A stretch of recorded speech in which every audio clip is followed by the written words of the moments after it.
Hey, Crypto Hotep here with another video. This one is a little bit different, as this one's going to be focusing more on my investment side.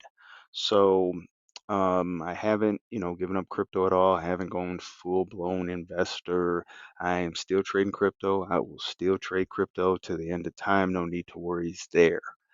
But in that same regard, with my learning and research and, reading about money and just having your money work for you or trying to make money while you sleep, which is the key, I found that doing so with stocks, specifically dividend related stocks, can help perpetuate that vision of essentially making money while you sleep.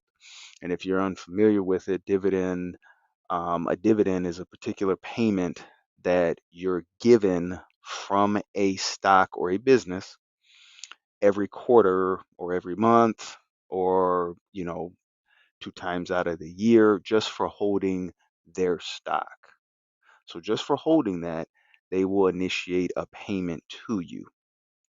And, for me, that's been that was game changing, you know. And as long as you keep adding money to your holdings, then potentially that dividend amount may increase and you may get more. And I think that's that was huge when I started learning about that, and I'm still reading a book on it called The Little Big Book of Dividends, just learning more and making sure I understand everything about dividend investing. So with that being said, what I did was I created a the family portfolio here on M1 Finance. So M1 Finance is the broker I use, particularly for my investments, for my stock investments, because they have a very clean type of look, very easy. Their app's very easy as well, and it fell in line with the vision that I had, where I wanted to also bring my family into the investment journey with me. Um, and what I mean is, with M1 Finance, you can create your portfolio or your pie, and then you can have slices within that pie, and each slice could be a designated industry, could be a designated person who then has stocks up under theirs, and so forth. So how I envisioned it was just how you see it here, where we have, obviously mine, dad's stocks, mom's stocks, our middle child, youngest, and then oldest. And within those, and I'll click those very shortly, you'll see the stocks related to that particular person. So one thing I did do with my family is I made a short list of stocks, dividend and some non-dividend related stocks that I would like for them to choose from. And I try to make it, very simple where I just ask, hey, if you can only spend your money at one store, and I start off with one, what would it be? And they said a name, and I wrote that down. And then I said, okay, pick another one. Which one would it be? And they said another name, and, we kind of went from there. And then just, through regular living, and such. Uh, it's been funny because some of the kids have asked, hey, does this company have a stock? Does this company have a stock? Can I add this one? Can I add that one? Even my wife, hey, I like Pepsi. Can we add that one? So it's been a really good journey so far. And honestly, it's only been like 2 weeks, right? There is a disparity in the amount, as you can see. The amount with mine is much greater only because this account or this portfolio in M1 Finance was not the family. It was actually a previous account or a previous portfolio that already had money in there. So that's why kind of the disparity of the numbers are there. And you'll see once I start clicking into different screens and then coming back to the homepage of the family, that once it goes to all, these numbers are thrown off. That's why I'm keeping it at year to date, because this honestly just started. And I want to get a accurate depiction of that time frame, because it honestly just started, I would say maybe a couple weeks ago. So with that being said, we'll kind of jump right in just to showcase, okay, um, who you know, what stocks do we have? And then we'll dive into mine and my methodology with how I broke down my stocks portfolio here. So our oldest um, has two as of right now, holding Apple and McDonald's. And I think, a pretty cool thing that happened that I was able to share uh, with our oldest was they received a dividend actually. So very cool. Um, Only 2 cents, I know, but how I related, to our oldest was, hey, don't focus on the amount, just focus on the fact that a company gave you money for not doing a single thing as of right now. And you can see that this was from McDonald's actually, this 2 cents here. So very cool. Okay. And you see right here, all the numbers are off here. So I like to keep it clean and go to year to date and then go to our youngest. Our youngest has three. So we have Apple. Our youngest liked Apple. First thing our youngest said was, is that the iPhone, an iPad? Yes, let's go. So that was Apple and Nintendo, which I actually added Nintendo to the short list because I did some research on Nintendo and the stock doesn't look bad at all, actually. It's pretty remarkable the company that Nintendo has been over these years now. And I say that because they have no debt. They have absolutely no debt at all. And their numbers aren't bad financially. I may do a video just breaking it down as well. And then the third one, our youngest just threw in there this week. That's why there's no amounts attached to it, was Tesla. Just because of the cars, loves the Tesla, just like any other kid. Okay. Um, and let's go to our middle child here. And so our um, middle child selected Amazon was the first, and our middle child said, I know we get a lot of packages from Amazon. I see that name almost every week. So I would like to get that company. It's a good choice. Nintendo as well. Middle child loves Nintendo, good stock. As I mentioned before with our youngest. And a big surprise is Costco.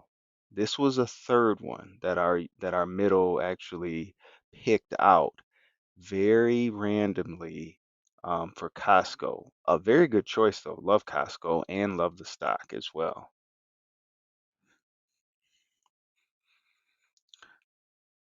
And let's go to mom here.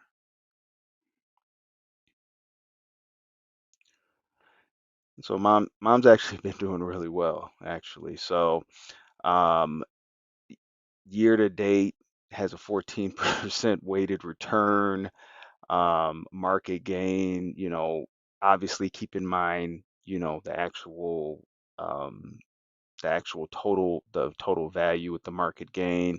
But the reason for this mainly is because of Celsius. So we are a Celsius type of family. We do drink the Celsius energy drinks. They're very good product. And as you probably seen in the news, Celsius did have great earnings last week, fantastic earnings, and it shows. She's up over 38% for the time on Celsius. And just think if my wife had more money, say for instance 10x this, she would be up a substantial amount in that. So, the biggest thing that I try to convey with my family is, hey, don't look at the numbers right now because the numbers are small, but look at the percentages and just look at it long term. Like these companies, we aren't going to be trying to sell these companies or trying to get money from them. We're going to be holding these companies for a long term. So, very good move from my wife with Celsius. The next one she did pick was Google. Very safe choice here. They have a monopoly on search. So very good choice. And then Pepsi. And I think one of the reasons why she may have chose Pepsi was because you'll see in my stock portfolio, I do have Coca-Cola. So Pepsi, I did explain to her, Pepsi does have a dividend as well, and it is a good stock. Pepsi and Coke, they're very good stocks. So she did choose to go with Pepsi, which, good choice. And then mine here. So mine, I'm actually very proud of mine. And again, I just did this. I organized all of my stocks here into slices. So I have a pie within a pie. And I organized them by industry, and then you'll see the stocks within that particular industry here. So when we have technology, and I'll just quickly go through this here, we have Apple, Nvidia, Amazon, Microsoft, Meta, Google, Coinbase, and AMD. So I do have majority dividend related stocks. Meta is paying a dividend now. We have Microsoft. Um, we have Nvidia. Nvidia does have a dividend. It's a very small one, but they do have one. And then we do have Apple. Amazon doesn't currently. Coinbase doesn't, and AMD doesn't. But with Coinbase, as you guys know, I am crypto first. I love crypto's future, and Coinbase is driving that between Bitcoin ETFs, and them being the supplier of Bitcoin to those brokers for the Bitcoin ETFs, to just their insane earnings this past, or I think it was last month, and just me being a consumer of their product, and also their app actually taught me crypto even more so. So I use their platform for more than, I want to say, for more than 4 years now. I started early, started with the line charts with Coinbase. I like the product. I know it's a little wonky at times, but I feel very strongly about Coinbase, as well as AMD and NVIDIA. Again, you can't go wrong with Google either. um, and you're just looking for those big companies with those monopoly sized businesses in their industry. Consumer staples and shopping. So basically, these are um, these are more kind of those stable, less risky type of businesses, and they're like consumer staple companies. So like a Procter and Gamble, for instance, Church and Dwight, i.e. Arm and Hammer, for instance, Heinz, Kraft Heinz, Clorox, Colgate, McCormick, and such. And then we have, the shopping retailers, Costco, Walmart, Target, Lowe's in there as well. Majority of these are dividend, and also dividend aristocrats as well. Dividend aristocrats are companies that have paid dividend and have increased their dividend payment for more than 30 years. So Procter and Gamble is one of those. Target is as well. So um, all of these companies, I can say for sure, all these companies have a dividend that they do pay out. And you'll see here when you do make your pie and then the slices within the pie, you can allocate a certain percentage target for that. And I made technology majority 20%, but then I also leveled that out with consumer staples also at 20%. So it kind of helps level out that risk from the technology side, where the consumer staples can prop it up as well. Industrials and energy. So these are basic kind of industrial like companies like a John Deere, Duke Energy, Caterpillar Waste Management, Chevron, and then also Cintas. Cintas was one that surprised me, and as I did some research, because they've had dividend growth for years, and their business model, is literally kind of a, a continuous churning model with the uniform cleaning business where it really doesn't stop. It just keeps moving. And, they kind of have a monopoly on that business sector as well. So I feel good about those. And just as like the other ones, all of those in industrial energy have a dividend payment related to them. Finance, you'll see here there are no banks on here. They're more credit card companies. So American Express and Visa. I chose not to go with MasterCard just because I hold Visa to a higher regard than MasterCard. And then Amex because kind of differentiates the spending between the Amex and Visa, and try to diversify that. And then Aflac. Aflac is a dividend aristocrat as well, and I wanted to add them in here as well as Moody's. So Moody's, I know their business pretty well in terms of basically business background checks, and their continuous growth within their business and business sector. Okay. Real estate. With real estate, we have this is very simple. So this we just have public storage and Federal Realty Investment Group. So like honestly, the public storage that has a dividend attached to it, and that was probably one of the most safest real estate related stocks or holdings that I could hold. I didn't really necessarily want to hold a I didn't want to hold any type of REIT because REITs are very volatile. Public storage, just from my background in research, is very consistent, right? Really doesn't get bothered by pandemic too much just because of their business model and the fact that all they do is just rent out spaces for people to store things. And it's a similar to Cintas, continuous movement of their business model. It really doesn't stop.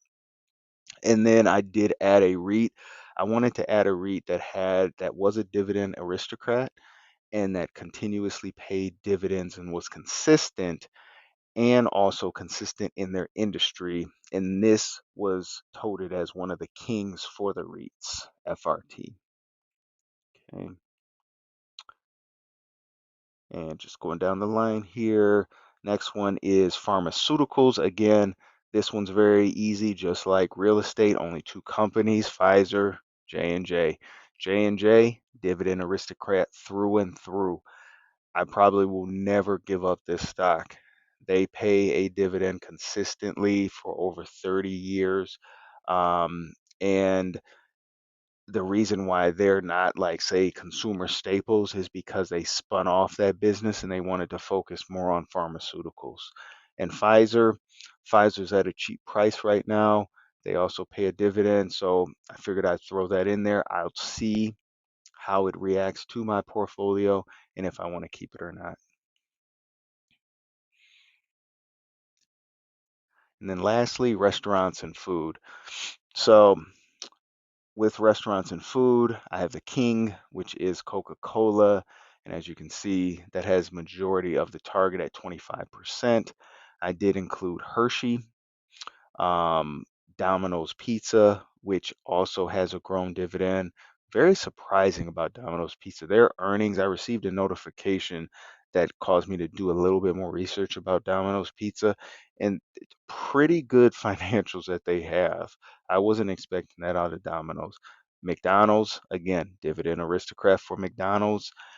You know, it's funny. You would think Domino's, or not, I'm not sorry, but McDonald's, you think McDonald's would have lost a step with the whole, eating healthy type of movement, but there's places within the United States that the McDonald's is needed, especially, for people that maybe can afford the quote unquote healthier options because they're too expensive. At least they have something, McDonald's can supply that, and they haven't lost a beat, and they're still paying out dividends. Starbucks, love Starbucks. And I love the price that they're at right now. And then one that I just threw in there because of the yield. I know we're not supposed to be chasing yield, but I did throw it in there.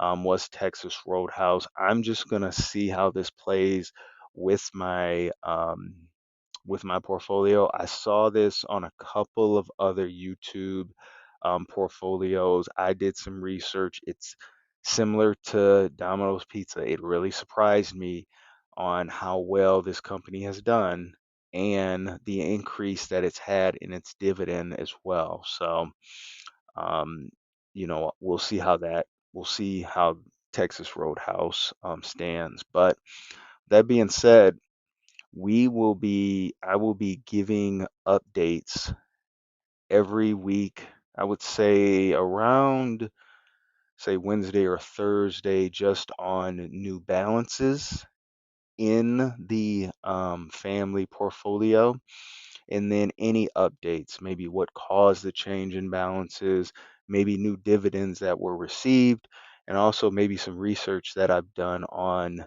the companies that are within the portfolio. So I really just want to chart this. I really want to just chart and just keep track of this progress of this portfolio, because I would love to see this portfolio grow, and I would love to for my family to be a part of it so they can see their investments grow, learn more about investments, and maybe these videos will maybe they may stumble across these videos when they get older as well. So with that being said, don't worry, the trading videos are still here to stay. Those aren't going anywhere. We're just adding another piece of business to that line item. So with that being said, thanks guys and happy investing.